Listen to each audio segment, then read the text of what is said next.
¿Qué dicen? Muy buenos días. No nos engañemos, siempre es, siempre o casi siempre muy difícil retornar de las vacaciones, reacomodarse, o al menos eso es lo que le pasa a un tipo como yo, viaje, no viaje.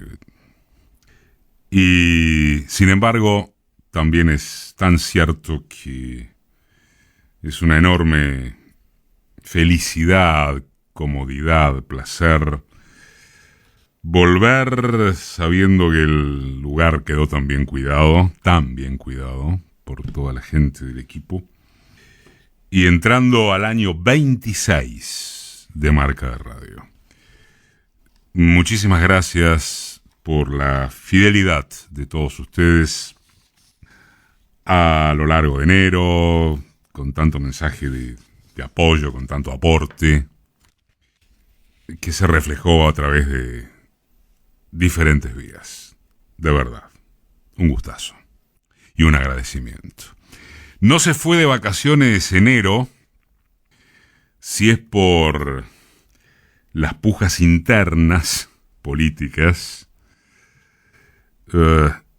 no sobre todo, pero quizá específicamente en lo que queda del Frente de Todos, que parece haber frenado, o de hecho lo hizo, ahora veremos, al borde de otro precipicio, ¿no? En particular, estos últimos días revelaron un nivel de chiquilinadas que encima son absolutamente incompatibles con las preocupaciones populares. Un ministro en off deja trascender su desconsuelo por no haber sido invitado al encuentro de Lula con los organismos de derechos humanos, puntos suspensivos, al que no estaba invitado ministro alguno. ¿Ofenderse de qué? Una par le refuta que si no le gusta debería aprovechar la puerta de salida. Otro ministro que se suma de inmediato a los patos tirándole a la escopeta, endilgándole al presidente haberse aprovechado con egoísmo de los favores de Cristina, y el presidente, a través de variadas manifestaciones, también en off, reacio a convocar a una mesa de unidad que concentre las grandes decisiones, por entender que eso le corresponde solo a él. La lista siguió, para solaz y esparcimiento de una oposición cambiemita que, al igual, hace gala de un internismo feroz, en off y on. Ellos también sacan toda o buena parte de sus trapos al sol entre las barrabasadas de la comandante Pato en su cruzada contra el alcalde Larreta, las piruetas de Larreta para no salirse de su lugar como presunto centrista presidenciable, el rol de Macri como juez del derechómetro, y de yapa lo irresoluto de un radicalismo que divaga entre las ínfulas del Capanga de Jujuy, los exabruptos de su gobernador de Mendoza, que ni siquiera quiso recibir al presidente, la soledad recitativa de algún outsider, y el animarse o no a una alianza con el mamarracho que se dice libertario. La diferencia entre una interna y otra no es que la opositora prácticamente carece de cabida en los medios de comunicación dominantes. No es esa la diferencia central. Si es por eso, todos los medios tradicionales absorben con exclusividad a las minoritarias audiencias ultrapolitizadas. La diferencia central es que a la oposición no se le piden cuentas. Es injusto porque a la sociedad y a la política las conforman todos. El rigor con que se juzga a quienes gobiernan debiera ser idéntico o similar al que se aplica para calificar o clasificar a la oposición, y mucho más cuando, como en el caso argentino, es una oposición que viene de endeudar al país por generaciones y sin contraprestación alguna. Se la fumaron toda para su único beneficio propio. Pero no funciona así. Y es una polémica bizantina, inviable, si está bien o mal. Los platos rotos o no reconstituidos los paga el gobierno, aunque la mitad de su mandato lo habrá pasado en pandemia, aunque esté en marcha cierta recuperación de la economía que la propia oposición reconoce, y aunque en términos productivos estructurales, vaca muerta, el litio, los gasoductos y, comillas, todo eso que ya se parece a un recitado, el futuro de mediano o largo plazo aparezca esperanzador o más bien timoneable. En el establishment están tranquilos. La reta, Massa. No habrá hiperinflación. Lo registrado es que la distribución del ingreso fue y sigue para atrás. Que el asado no solamente no volvió, sino que queda cada vez más lejos. Que se viene o ya está. De esto hablaremos en un rato también. Una tanda de aumentos que perjudicarán todavía más el poder adquisitivo de las mayorías. En ese marco, si es por el termómetro social, disposiciones como el relanzamiento de precios justos semejan o son necesarias, estimables, pero seguro que insuficientes. La percepción, para ser muy benévolos, es que el gobierno juega al empate o a la derrota digna, no estrambótica, no por goleada, con los grandes factores de poder, del mismo modo en que lo hizo cuando se dio a la extorsión de los ojeros, estipulándoles $1 a medida. Y sí, sobre mojado llovido, se permiten el lujo de esquilmarse en público. Bueno, vaya con lo que le resta de alentador a quienes yugan la cotidiana de enfrentarse con los precios. Ahí es donde parece haberse no firmado, sino intentado una relativa paz oficialista, reflejada en la foto del martes pasado en Merlo,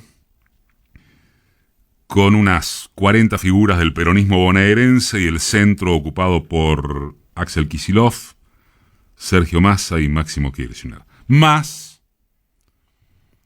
la también aparente decisión de que al fin se constituya una mesa, parece increíble hablar de esto, ¿no?, donde las tres patas encarnadas en ambos Fernández y en el ministro de Economía puedan llegar a acuerdos básicos. Las últimas informaciones de estas horas ponen un pero al respecto, porque Fernández, el presidente, ampliaría a la mesa chica con sindicalistas, movimientos sociales, ¿para qué? Para licuar al kirchnerismo. Suponiendo que el primero de los arreglos en el frente de todos es dejar de operarse unos contra otros mediante nimiedades que incluyen ofensas personales, la pregunta es justamente ¿qué es lo que tanto los diferencia en lo operativo de lo ideológico? No en el discurso, no en el relato, en lo operativo de lo ideológico, de las distancias que dicen tener. Cristina tiene una justificadísima sensibilidad con el ámbito judicial y la persecución que sufre desde allí. El presidente hace un culto de lo que se conoce como moderación. Va y viene entre gestos de rebeldía frente a las críticas del llamado kirchnerismo duro, y en medio de eso salvo durante la primera etapa de la pandemia, jamás logró consolidar una imagen de liderazgo o de presencia fuerte. Massa tomó el timón cuando las papas ardían y demuestra, como lo señaló Cristina, una inmensa capacidad de trabajo. Pero no dejan de imputarle ser el ministro del ajuste, en simultáneo con reconocerle que fue y es la única baraja que quedaba cuando, a mediados del año pasado, se llegó a hablar de vacío de poder y de reservas monetarias. Dicho todo esto, y siempre con la facilidad de ser un mero comentarista que no está sentado en la silla eléctrica de los lugares de poder en un país como este, eternamente convulso, se diría que hay una fórmula tan complicada como elemental. La indignidad de la Corte Suprema, el lawfare, los extremos desencajados de medios oficialistas y opositores que solo atienden necesidades de espectáculo denunciativo, el aprovechamiento de casos judiciales para estimular discursos de morbo, de venganza, de mano dura. En fin, todo el combo de lo institucional que tanto hace al análisis de una realidad sociológica cada vez más líquida, como a la frivolidad con que se la interpreta, todo eso no sirve o no es interpretado como útil para gobernar profundamente. De entrada se supo, o debió saberse, que esta coalición oficialista era y es precisamente eso, una alianza electoral entre capacidades e insuficiencias mutuas. Por sí solos no le alcanzaba a nadie para sacarse de encima a Macri. Y ahora la historia se repite para evitar que vuelva. Sin candidato potable o indiscutido, excepto en la provincia de Buenos Aires, donde los méritos de Kicillof fungen como opción única. Con Cristina habiéndose apartado de toda figuración personal en toda lista electiva. Con el Frente de Todos sumergido en un aquelarre de visiones o intereses individuales que ni siquiera pueden ponerse de acuerdo en la concurrencia primarias, asoma primordial que primero arreglen un sinceramiento programático, es decir, exactamente lo que no hubo cuando en 2019 se convino la mejor táctica para ganar, no para gobernar. Así nos dejaron el país, esta es la bomba de endeudamiento que deberemos afrontar, estos son los sacrificios que tendremos que tener en cuenta repartidos de tal y cual forma, estas son las ideas para que la economía funcione, no únicamente a partir de sus estructuras monopólicas y oligopólicas. Este es el programa para crear trabajo, esto es lo que se flexibilizará, esto es lo que no. Esto es lo que podremos hacer en el espacio que dejan un mundo y una región con las características que se conocen y se sufren, y esto es lo que no, su ruta. A partir de entonces, diría uno, y solo a partir de entonces, debería ser la fórmula electoral de consenso, antes o después de las primarias, con el requisito previo de bajar la inflación, porque si no baja la inflación, no hay ninguna fórmula que valga.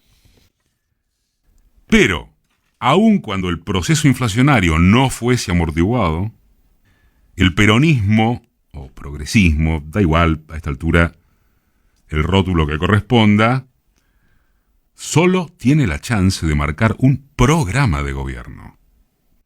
Y solo al cabo de eso vendrán las figuras que encarnen la posibilidad de ejecutarlo. Es un dilema tremendo para el oficialismo porque, apartada Cristina, suponiendo que le alcanzaría con su núcleo duro en el conurbano bonaerense. Apartado el presidente, porque también está o estaría claro que tanto le ha tocado bailar con el esperpento de pandemia y guerra como que su estatura de dirigente no le alcanza para tripular al peronismo. Apartado Kicillof, a excepción de que lo convenzan en contra de sus deseos, porque Kicillof es imprescindible para ganar la provincia. ¿Quién hay? ¿Quién hay también excepto que, comillas, domesticada la inflación, emerja Massa?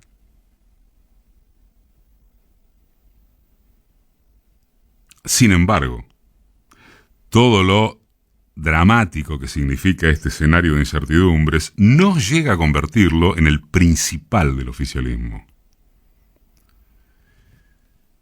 El principal es si puede acordar entre sí un programa de gobierno y ahora mismo empezar a demostrarlo.